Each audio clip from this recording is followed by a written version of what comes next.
Buenos días, bienvenidos a la última charla de este año de Ciencia Compartida. Hoy tenemos con nosotros a Aridane González. Aridane es de la casa, él estudió Ciencias del Mar y acabó en 2006, luego hizo el máster y lo acabó en 2008, y después doctoró aquí también y acabó en 2011. Durante este tiempo, Aridane organizó una serie de charlas parecidas a estas al principio, creó un poco la semilla de lo que es ahora Ciencia Compartida. Y bueno, aquí en la universidad, cuando empezó la tesis, él trabajó dentro del grupo de Kima, con el que sigue manteniendo una estrecha colaboración. Y actualmente es un postdoc en Toulouse, en el CNRS, ¿no? Y bueno, es un ejemplo de lo que se puede hacer después de la carrera con las herramientas adecuadas, ya que no solo aprendemos del medio marino, sino que sirve también para otro tipo de estudios. Y bueno, no les cuento más. Bueno, en primer lugar, agradecer al grupo que organiza Ciencia Compartida por invitarme a dar la última conferencia, en especial a Lola y a Belina por su invitación, y también a Melchor y Magdalena, porque gracias a ellos pues sigo viniendo a hacer alguna colaboración. En principio les voy a presentar los resultados que hemos obtenido dentro del proyecto Mosclon, donde hemos caracterizado en términos de absorción 4 musgos naturales para utilizarlos como bioindicadores de contaminación. Voy a seguir el siguiente guión. En principio voy a comentar una breve descripción de qué es el proyecto Mosclon, que es el proyecto principal donde yo trabajo en mi postdoc.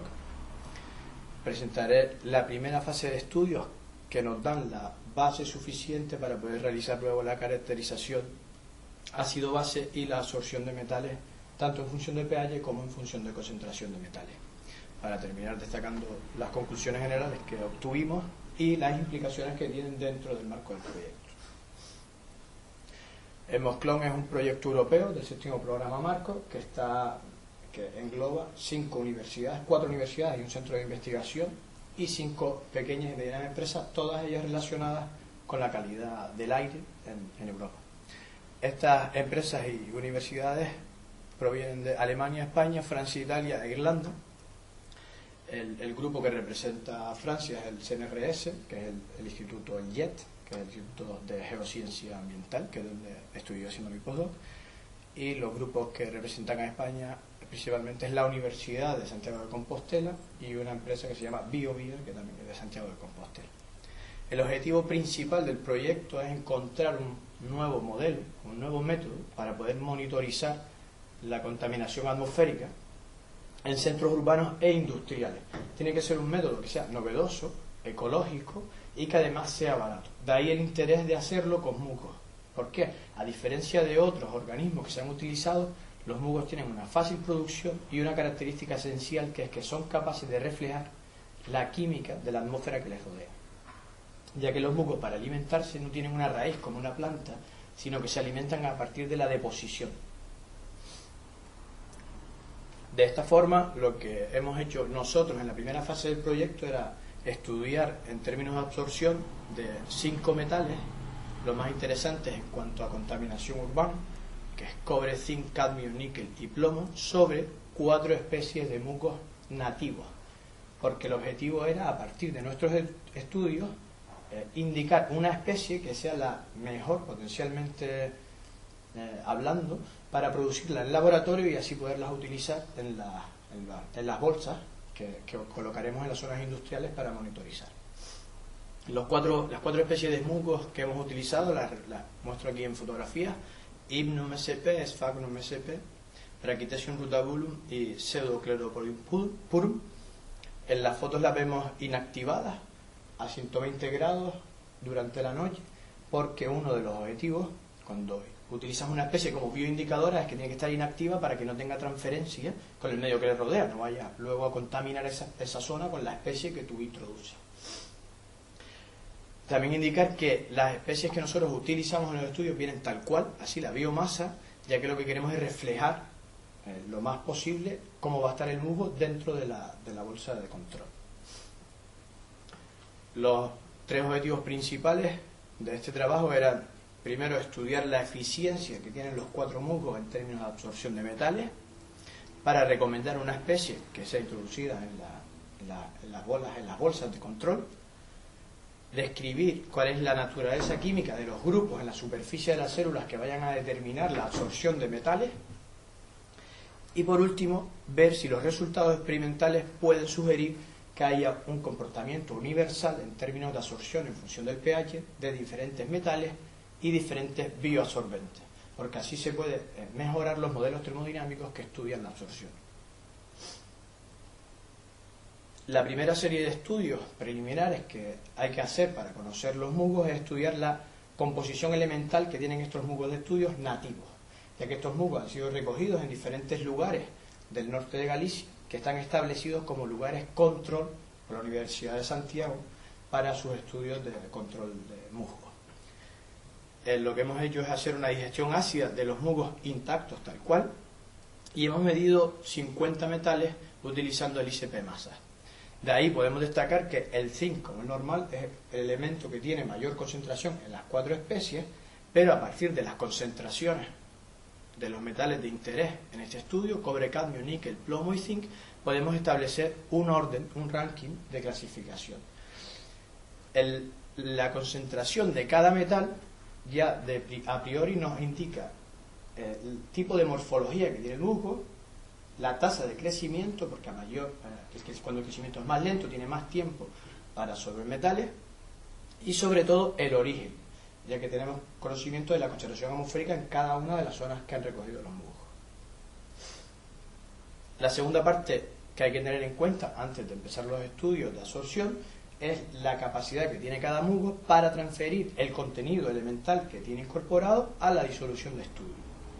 ¿Por qué? Eso nos va a indicar el grado de degradación que tiene el musgo, ya que lo que nos interesa es que sea un musgo estable y que no se deteriore, y además nos va a definir la cantidad mínima de metal que tienes que utilizar para que no tengas una interferencia entre el metal que tú añades y lo que el musgo es capaz de excretar a la disolución. Este estudio lo hemos realizado en un tiempo entre 1 hora y 9 horas para optimizar la tasa de expulsión. Aquí muestro los resultados para cobre, cadmio, níquel y plomo en función del tiempo. Lo primero es que vemos la variabilidad que se indica, va en función también del eje de las concentraciones. Vemos que están todos representados en micromoles de cada metal por gramo de musgo, lo cual es una concentración muy pequeña. Todos ellos tienden a estabilizarse generalmente después de 2 horas de estudio. Y uno de los resultados más interesantes de este apartado es que también medimos la concentración de carbono orgánico en el mismo tiempo de estudio. ¿Por qué? Porque también te interesa que el musgo sea estable y no excrete una concentración muy alta de carbono orgánico, ya que luego te puede cambiar las condiciones físico-químicas del medio de estudio. Y en todo se ve como que después de 1 hora de estudio, la concentración de carbono orgánico se tiende a estabilizar. De aquí destacar que las 2 especies más inertes en términos de excreción de carbono orgánico son Sphagnum sp en rojo e Hypnum sp. Por lo tanto, ya de primera mano, las 2 especies que empiezan a despertar más interés para producir en laboratorio son las 2 especies que son más inertes en términos de excreción de materia orgánica. De acuerdo a estos resultados se puede establecer que vamos a realizar los estudios de absorción de metales con 2 órdenes de magnitud superior a lo que ellos excretan al medio, y además la concentración de metales expulsados no van a interferir en la medida, ya que trabajaremos 2 órdenes de magnitud por encima. Como decía, Sphagnum e Hypnum son las especies más inertes y que despiertan más interés en esta primera fase de estudio. Una vez conocido la parte preliminar de cómo se comportan los musgos en la disolución de estudio, pues realizamos una valoración ácido-base de la superficie de los musgos, que nos va a determinar, nos va a dar información de qué tipo de compuestos orgánicos de grupos funcionales hay en la superficie de los musgos y la capacidad que tienen para absorber cationes. Estos estudios los hemos realizado en nitrato de sodio 0,01 molar, ya que lo que queremos es estudiar en zonas urbanas y la fuerza iónica de tanto de la lluvia como de los aerosoles que pueden venir de zonas de ríos cercanas no va a ser superior. El rango de pH estudiado varió entre 3 y 10, y una cosa importante es la solución de referencia que hemos utilizado. Esta disolución de referencia es el nitrato de sodio tras 1 hora de tiempo de condicionamiento con el musgo presente. Luego removemos el musgo y nos quedamos con la disolución y la materia orgánica que ha excretado. ¿Por qué? Porque la absorción de los metales se realiza en las mismas condiciones y eso puede alterar la medida si buscas como referencia el nitrato de sodio. Aquí muestro los resultados, el exceso de carga en función del pH, y vemos como en rosa, Brachytesium rutaburus es la especie con mayor exceso de carga, pero Sphagnum sp es la especie más eficiente en términos de absorción de cationes, ya que presenta el mayor número de cargas negativas. Cada especie, hemos calculado el pH para el potencial cero de carga para cada especie, que varía entre 4,6 y 6,2. Esto es normal porque en todas las zonas donde hay musgos, cuando se mide el pH tiende a ser ácido. ¿Por qué? Porque tiene una alta tasa de intercambio de protones con el medio. Además, el pH en el punto cero de carga va a ser función de la concentración de grupos funcionales que tenga en la superficie. Esto, aplicando un modelo, lo hemos calculado y vemos como Sphagnum, efectivamente, de acuerdo al modelo y los resultados experimentales, es la especie con mayor concentración de sitios disponibles para la complejación, y los grupos funcionales, de acuerdo al pK calculado, pues son grupos fosfodiéster, carboxilos, fosforilos, aminas y polifenoles. Los 5 grupos están presentes en las 4 especies que hemos estudiado. En esta figura represento el porcentaje de los grupos funcionales para diferentes grupos de biosorbentes, en el caso de los musgos, que es los que hemos estudiado nosotros, cianobacterias, bacterias de suelo y consorcio de bacterias, que es la mezcla de diferentes bacterias, y vemos cómo en términos de grupos carboxílicos los musgos tienen mayor concentración que el resto, que no están presentes cianobacterias y son muy bajos en consorcios y en zoobacterias, lo cual puede definir la absorción en función del pH, ya que los grupos carboxilos y los grupos fosfodiéster son muy importantes, sobre todo a pH más ácidos. En este paso lo que hemos realizado es una cinética de absorción, ya que lo que nos interesa es calcular, a partir de estudios experimentales, el tiempo óptimo de absorción. Lo hemos realizado para Sphagnum sp en un tiempo entre 5 minutos y 28 días, utilizando un rango de concentraciones entre micromolar y milimolar, tanto para cobre como para zinc. Aquí muestro los resultados en la gráfica de arriba para la absorción de cobre en función de la concentración de cobre en disolución, y en la gráfica de abajo lo mismo pero para zinc, zinc absorbido y el zinc en disolución. La línea marca el promedio de todos los datos y los puntos negros marcan la absorción tras 5 minutos, de donde podemos definir que 5 minutos puede ser considerado como un tiempo óptimo de absorción, ya que refleja completamente lo que pasa a los 28 días. Así se optimiza el estudio de absorción. Por lo tanto, ahora estudiamos la absorción de los 5 metales en función del pH, con una concentración inicial fija, variando el pH con pequeñas adiciones de ácido clorhídrico y de nitrato de sodio, para un tiempo de 5 minutos, como habíamos dicho, y utilizando siempre una biomasa de 1 gramo de peso seco por litro. Aquí muestro los resultados para cobre, cadmio, níquel y plomo, el porcentaje de absorción en función del pH.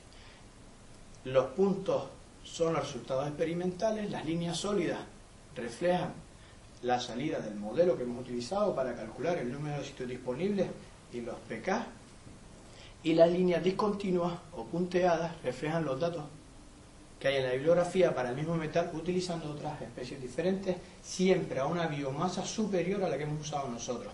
En el caso de Rhodobacter fue 10 gramos por litro, y en el caso de Globocapsa fue de 4 gramos por litro. Se muestra que no hay una diferencia significativa en todos los datos, para todos los metales en el rango de pH establecido. La absorción siempre empieza a un pH en torno a 2 y alcanza su máximo entre pH 5 para el cobre y un pH de 8,5 para el cadmio o el plomo. Una cosa importante de estos resultados es que en la máxima absorción en los musgos siempre es igual o superior a la obtenida con otros bioabsorbentes, otras especies, para una biomasa inferior.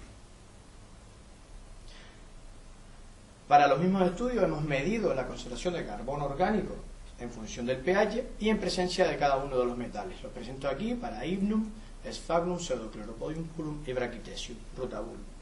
Y vemos cómo en el caso de Sphagnum la concentración llega a ser 4 veces menos si la comparamos con Pseudocleropodium o con Brachytesium rutabulum, lo cual nos vuelve a indicar que es una de las especies más interesantes para producir en laboratorio.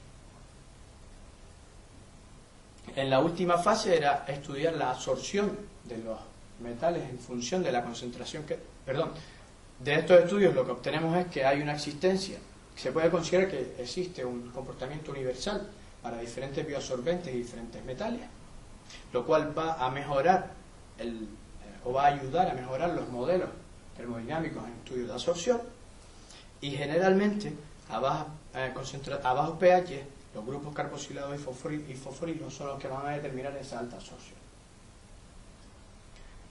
Como decía, en la última fase lo que hemos estudiado es la absorción de metales en función de la concentración de metales disueltos que tenemos en disolución. Y hemos utilizado un rango de concentraciones desde micromolar a milimolar para todos los metales, también en nitrato de sodio 0,01 molar. El pH se mantiene constante a pH 5,5 para cobre y cadmio, 6,5 cobre y plomo, 6,5 para cadmio, níquel y zinc, que es el pH donde obtenemos un 90% de la absorción. El tiempo de absorción 5 minutos y la biomasa, igual que en el caso anterior, 1 gramo de peso seco por litro. Aquí muestro los resultados en función de la concentración de metal absorbido, en función de la concentración de metal añadido para todos los casos, y se observa cómo los cuadrados negros, que es el caso de Sphagnum, es la especie que muestra la mayor capacidad de absorción, excepto para el plomo. Utilizando una curva de la MUI podemos calcular la capacidad máxima de absorción, que es la que representamos aquí, y establecemos un orden en función de cada metal.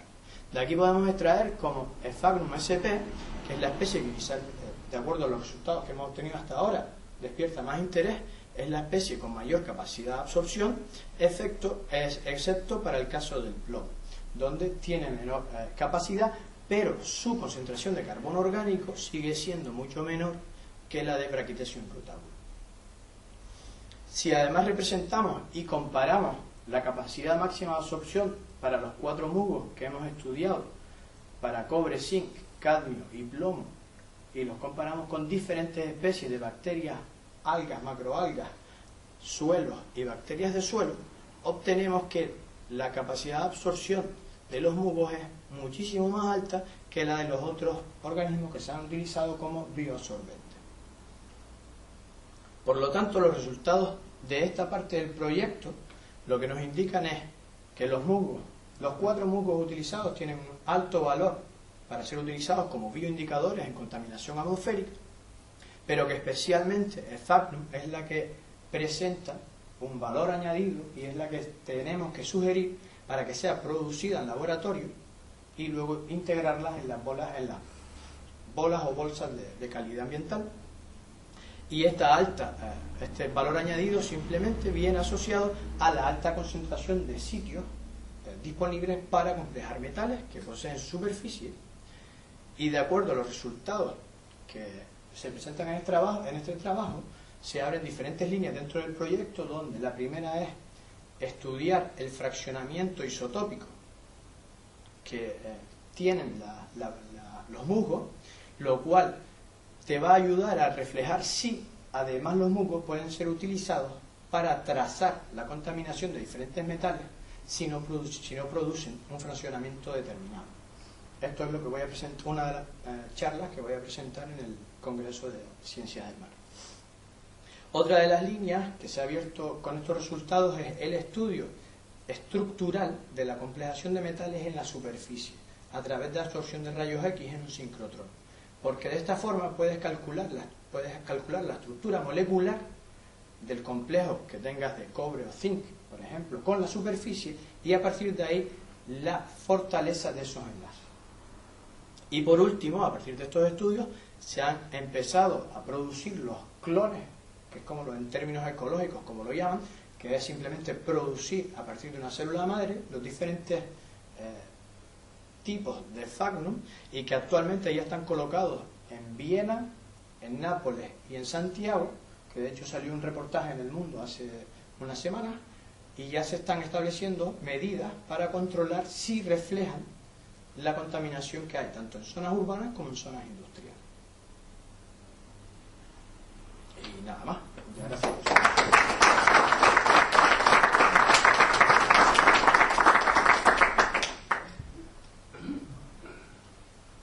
Si alguno tiene una pregunta.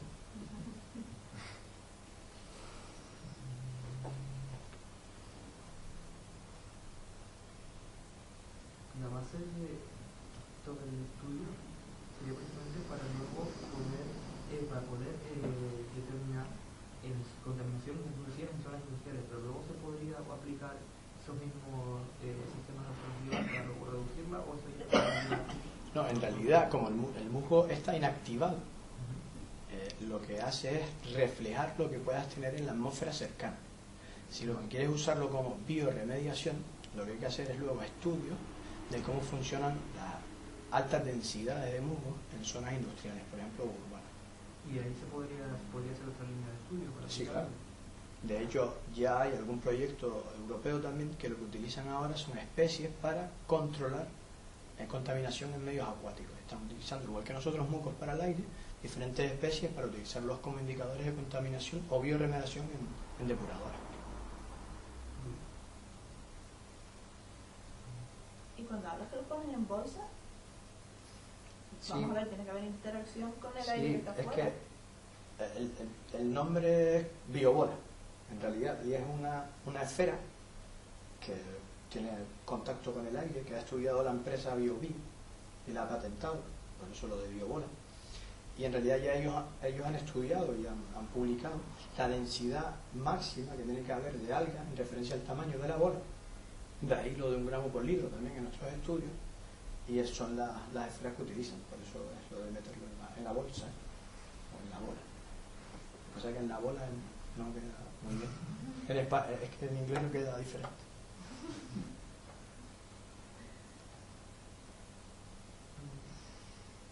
Bueno, pues si no tiene más preguntas, muchas Yo gracias. quería un comentario, decir un comentario. Bueno, decir que estamos encantados, tanto Melchor como yo, que esté hoy aquí Aridane impartiendo esta charla, y que creo que es un claro ejemplo para todos nuestros alumnos de la capacidad de adaptación que puede tener una persona y aplicar los conocimientos que ha adquirido en el medio marino pues a otros sistemas, que al fin y al cabo los medios acuosos son todos muy parecidos, y yo creo que hoy pues hemos visto aquí un ejemplo de eso. Lo que le quiero decir es que no se tienen que obsesionar con una sola línea de investigación, sino tener las puertas abiertas a todas las posibles ofertas que les puedan surgir. Nada más. Gracias. Y bueno, como es la última y ya llevamos 100 charlas, ¿no? Cerca de 100. Sí. Pues a continuación va a haber un pequeño brindis. Y que están todos invitados, ¿no?